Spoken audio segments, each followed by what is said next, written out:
Heidi. Today I'm going to be talking about why we as Americans should keep fine arts or just arts in school, whether it be elementary school, middle school, high school, or college. Imagine being in one of those schools and only being enrolled in STEM classes: science, technology, math, or engineering. The left side of the brain, it controls thoughts of logic, reasoning, number skills, language, and it would all be in full use, that entire side. While the right side of the brain controls art, imagination, insight, and holistic thoughts. Those wouldn't be used at all. Classrooms would be filled with children who are not able to create. They're not able to use their imagination in school. School-aged children who are exposed to fine arts, their minds are still developing. They're being molded into who they are and who they're going to be. School-aged children who are exposed to drama, music, dance, and drawing do a better job at conquering math, science, and reading skills. Why should you want your child to be exposed to the fine arts or to learn about them? For smaller kids, drawing and singing or playing instruments is very beneficial to the development of young brains. Much of history is even preserved in paintings or poems. The fabric of art is intrinsically woven through the cultures of our world.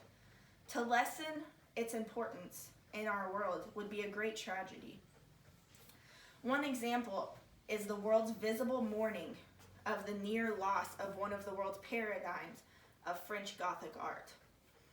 The near loss of Notre Dame sent a shock throughout the world. The loss of art and beauty and its effect in our culture could lead us back to the sorrowful world of the Dark Ages. The Guggenheim in New York City. A study was released in 2006 by the Guggenheim and their new program called Learning Through Art. They interviewed over 300 third graders just that year. The program continues each year with more kids being added and seeing where they're placed. While it is unknown exactly how learning through art helps literacy skills, a museum representative said, the hypothesis is that the use of both talking and sentence helps literacy skills, and the students being a part of painting helps them learn how to tease apart the meanings of text too. They apply those skills to reading.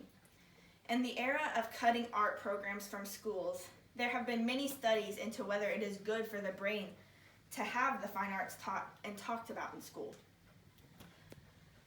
Cutting art programs is taking away creativity and developing minds.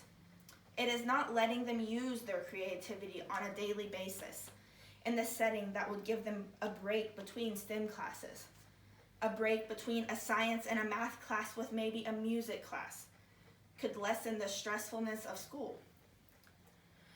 Students who study the arts seriously are taught to see better, to envision, to persist, and to be playful and learn from mistakes, to make critical judgments and justify such judgments. When taught by a fine art teacher, these teachers have a different way of thinking, of teaching. They might have a student close one eye to view the world two-dimensionally when they lose all depth perception. Not everything has a practical utility, but maybe it's experientially valuable. A professor of education at Stanford University said, learning through the arts promotes the idea that there is more than one solution to a problem and more than one answer to a question. It is important to remember that whether or not a child performs better in school, that the arts bring something valuable to the table. They bring insight. They teach thinking outside the box. They can build confidence, teach aesthetics and beauty. They can teach elements of design, how to put things together to make them look aesthetically pleasing. If a student can enjoy school, there could be better attendance rates, better attitudes towards school, and a better sense of imagination. Even if a child does not enjoy creating, they might enjoy and love the way math or science works. It is still important to learn about fine arts and what they do for the world and how they are everywhere, and everything you see is created by art.